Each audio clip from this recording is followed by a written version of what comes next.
1212. This is VIGGA Radio. I'm your host, Sean Conn. Sorry for the delay, but we're here to stay. You know what we do. We interview people who are very intelligent and getting their goals accomplished. My first guest of the day is an author, a cook, a life coach. She wears many, many hats. Let's give it up for Tinika B Love, y'all. Hey, hey, hey. So good to have you on the show. Thank you for having me. No problem, no problem. Now, I want to get into some things because you do so many things. You do so many things and you do it well. You help a lot of people and through your own life experiences. Absolutely. Okay, so let's talk about one of your books and what's your latest book and what is it about? It's called Cooking with Love, Lost the Battle, Won the War. It's stories about my life, lessons that I've learned, challenges that I faced and overcame. And at the end of each chapter, there are takeaways. And a bonus is the 48 mouthwatering recipes from around the world. Okay. Well, that's a great bonus. I mean, to have 48 different recipes 48, from around the world. I put a bonus because a lot of people don't know how to make white rice. Okay. So I'll put white rice in there as well. Okay, so that's the bonus. Yes. The white rice. Okay. All right, so the Cooking with Love. This is the latest book. Okay. Also, you're a life coach. Yes, I am a life coach. My coaching practice is called The Better You. Mm-hmm. I coach in relationships, life management, self-love, and achievements. Wow. Okay, well, I know you reach a lot of people by being a life coach. Let me ask you this. Being in that field of being a life coach, do you find yourself sometimes getting caught up in the emotion of others that you're engaging with in these situations? Does it become overwhelming at times? Well, I am an empath, so naturally I feel others' emotions. I'm connected to people. So I try not to get emotionally attached to my clients because the best way to help them is to be objective. Mm-hmm. So, but there are times where it do become overwhelming. I deal with a lot of people who is getting through trauma. And so sometimes people that come to me are suicidal. And it's very wearing sometimes, trying to figure out the best way to help them. I don't want no one's death to be because I felt like I didn't do enough. So I try to go above and beyond any way that I can. And I can tell you, dealing with people who are suicidal, the system, to me, it seems like is designed to not help, is really designed to kill them. I've been on the phone with the suicide hotline with several individuals, and, sometimes they're emotional and that they're not able to convey their feelings in a way that's acceptable to the listener. And I've had experiences where the person on the other line would be like, so I see that you're not really ready to talk right now. Give us a call back when you're ready to talk, and hang up. And that has happened several times. I've had clients who have went in to get help because they're suicidal, and they were turned away because they weren't at risk of hurting others. Wow. Or they wasn't experiencing areas in where they felt like they weren't in touch with reality. And so they were told that they didn't qualify for this type of treatment and have been turned away. And I've definitely see how people who are in need do not want to seek help because they feel like they're not going to get it. Yeah. Wow. Now let me ask you, because that's deep. What got you into the field of being a life coach in the first place? Well, all my life I've always been a helper, a giver. And I felt what better way to help someone through a traumatic experience than to coach them through it, because I had to do it myself. I, too, was once well, I still battle, but I'm aware of my feelings. I'm knowledgeable and I have tools on how to handle my emotions.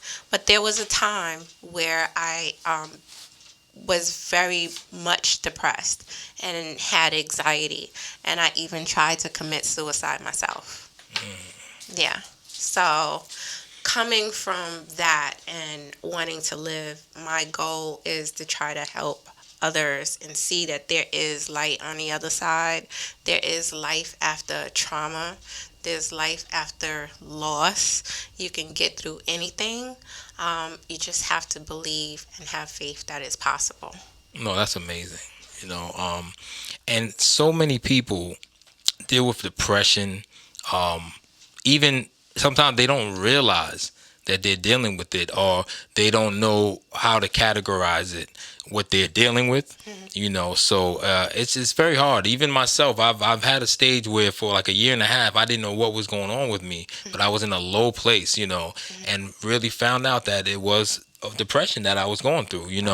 Luckily I was able to get myself out of it. So now my next question to you is, how did you find a way to pull yourself out of that deepness of the, where you at, that space that you were in? First and foremost, I leaned on God for everything to guide my steps.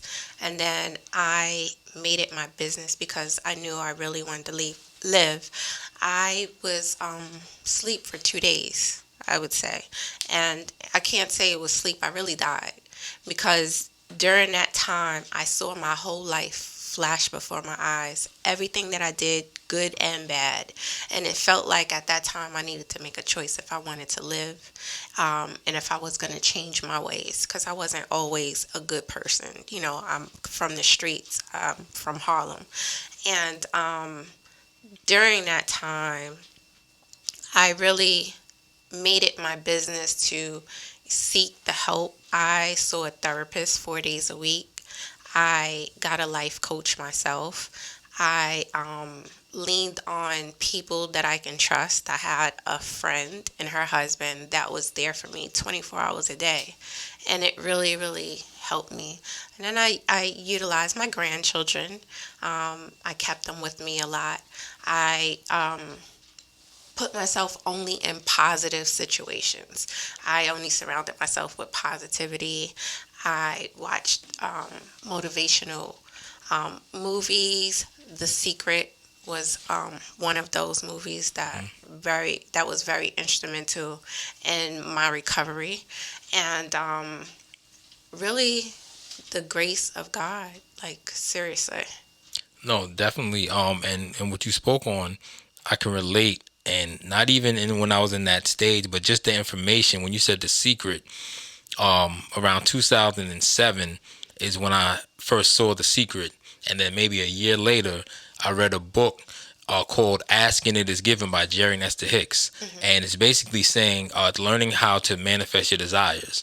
So pretty much what we feel and what we think creates our reality. Absolutely. And once we realize that, and it's funny because I take it, I'm big into comic books and superheroes, and I have my own game, and I'm into that world. I grew up collecting comic books, but a character named He-Man, I don't know, you've heard of He-Man, of course. Absolutely. All right. So it's funny because the show is not actually called He-Man, it's called Masters of the Universe, right? So I look at it as just symbolic of we are the masters of our own universe. We're in this universe, of course, we're in this world, but we're in our own universe as well, because our thoughts and feelings create our reality. Absolutely. So we have to be masters of our universe, but a lot of people are not educated and knowing that that's a possibility, that you are able to control these things, and you bring it onto yourself somewhat, and of course things happen in life, but it's all about how you react to it. Yes. Is the most important thing. Well, I do want to talk about another thing. Let's talk about the cooking, because you have these special extra things in your book with the cooking. How did you get into cooking and then becoming a chef? Okay, well, I grew up with my grandmother. I was raised first 5 years with my grandmother. And as a little girl, I just remember being in the kitchen, helping her, prepare meals for my grandfather. And I was just like this little helped me. I was like a little her. I idolized her. I adored her. And then when I left her, I went to live with my aunt who raised me as her daughter, and I had four big brothers and a big sister.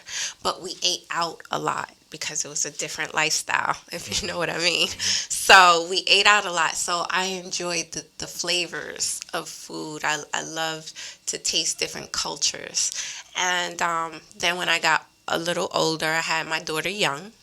And of course, I had to really be a mother, and I was in a relationship, so I was trained to be a good wife. So that consists of cooking, and he actually started to teach me how to cook, and then after a while, I just started to learn different dishes. I would get different dishes from other people, authentic dishes, and that's really how I started cooking, and I fell in love with it. And I would do catering parties. When I worked in the corporate office, they always had me catering their luncheons. I always had events, and I was always the cook, and everyone enjoyed my food. So I figured, what better way to share my recipes than to put it in a book? Interesting. Well, Yeah. definitely, you guys definitely have to check out the book because cooking. I mean, they say that food is like the key to someone's heart. Like, and when you cook with love, it shows. It's like you can put love into food. I know that. I've seen people do it, and the food just tastes that much better when you do it. Not exactly sure how, but that is true. Let's also talk about this because I find this fascinating. I've met a few in my life, being an empath, right? Because it's like you're in tune on a higher vibration. Yes. You can feel others' vibe, their vibrations, their feelings, their emotions. How was that growing up? Because as a youngster, of course, I don't know if you knew at that time as a child that you had this ability. What was that like growing up, being an empath? When I was younger, I realized that I was different. Well, everybody knew I was different. Everybody used to tell me all the time. But then what would happen was I would think of things and it would happen. And it started to scare me, so I tried to turn it off. But it was the power of love that I was attracted to. Um, because I didn't grow up with my parents, even though I grew up in households that I knew loved me, I still felt a void because it wasn't my parents. I was always feeling like I was different. My parents didn't love me enough, so I would always search for love, and I was always connected to people on that level, and I would give them love, but I would feel their emotions too when they were going through things. I was the person that was always try to solve their issues and figure it out for them. I cried a lot for people because I was connected to them emotionally, mentally, and it was draining and it was scary. But being an empath, it also led me to a lot of unfortunate situations because I was looking for that feeling that I had inside of me from everyone else. And what I realized when I got older, that not everyone is capable of feeling what I feel. And being an empath, I was able to determine whether people were lying. I can almost feel like everything that they were going through, even to now, like certain situations. I'm connected to certain people, and I actually reach out to them. Like when there was a news story about a baby dying from her mom, you know, abusing her. I reached out to the father, and I knew that he was in pain, and he actually wanted to commit suicide. And I reached out to him, and I'm like, your daughter gave me a message for you, and that you have to live. And you have to live because you have to change. the world. You have to change the perspective of the world. And, I'm happy to see that he was a fighter, and he became a fighter, rather, and he fought for the rights of children. And there's been so many incidents. I had a good friend of mine, her sister passed away from having a BBL done, right? But I was connected to her for some reason. I felt like I needed to give her a message. And I gave her a message, but it was only something that they would know. And it's amazing because a lot of people talk to me because, sometimes it's like unbelievable. And I have to like really make people a believer. So after conversations with me and being around me, then they really understand that I am who I say I am. No, definitely. I mean, see, this world is can be odd to me at times because a lot of people believe what like you're trained or conditioned to believe. Like society will believe what you've been told, what your generations have been told, what your family's been told, and they don't seek for their own freedom of knowledge to find out what's really going on, if there's other possibilities in this world. I mean, I myself have experienced a lot of different things, including things dealing with other spirits around, feeling these energies, or just being involved in situations where supernatural things have happened. So, and this was at a young age. So I don't doubt anything, even beyond this planet. I believe there's other intelligent life because, I mean, how could it just be one word, with everything that's around us, all these, universes, stars, galaxies. I mean, it just makes sense there has to be something beyond just human beings. I mean, that's another thing that's very touchy because, of course, religion will come into play and people say, oh, no, it can't be because this said this, but we're also going off of something that a human being wrote. Exactly. You know what I mean? Exactly. So it's very hard. Like me, I have my connection with the Most High, and that's what I believe in. Right. What my intuition is and what the voice or whatever speaks to me, I understand that's what I'm supposed to do. Like when they say the little guy on your shoulder, the good and bad and all those type of things, that's your conscience. Yes. So I've never since a young age has been under the influence of another person to lead me. Mm-hmm. I've always sought my own knowledge, and it's very important. And I see that that's what you do as well, and that's why you're so in touch and in tune, And a lot of people will not believe your ability just strictly because what they've been conditioned to learn in life. Absolutely. Is there a message that you would like to tell people? Like, what is a message that you would like to get across to the masses? My message to people is the importance of self-love. When you love yourself completely and you accept yourself, you're able to make better choices for yourself on behalf of yourself. And when you don't love yourself, it allows you to get into certain situations where you're suffering and you're in constant suffering. So love yourself, one, and two is be mindful. Be in the now instead of thinking so much about the future or the past, because that's where the suffering is. That's where the anxiety is. That's where the depression comes in, because you're so worried about what's going to happen and you're so worried about what had already happened that you can't change.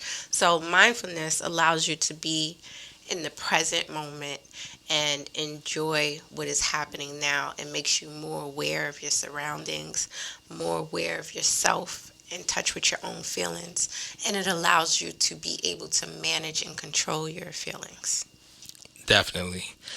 I want to thank you. Thank you so much for coming and enlightening us all with your presence. I do want you to leave everyone with how they can find you on any social media platforms, websites, or anything of that nature. And of course, also, I would like for you to let them know the titles of your books, cookbooks, and everything that you have going on. Okay. You can, on all social media platforms, I am Tinika B Love. My website is TinikaBLove.com. That's where you can peruse and book an appointment for my coaching. You can also find me on the Brunch Hour podcast. I have a Brunch Hour, 1/3 of the Brunch Hour podcast. We drop every Sunday. And I have a cook show as well. And the cook show is housed on YouTube on Hustle Television Network, Cooking with Love as well. And my book is Cooking with Love, Lost the Battle, Won the War, available on all.coms. So Walmart, Target, everywhere. Amazon, and it's also on Amazon Kindle. And I want to say thank you so much for having me. Oh, no. Listen, it's my pleasure.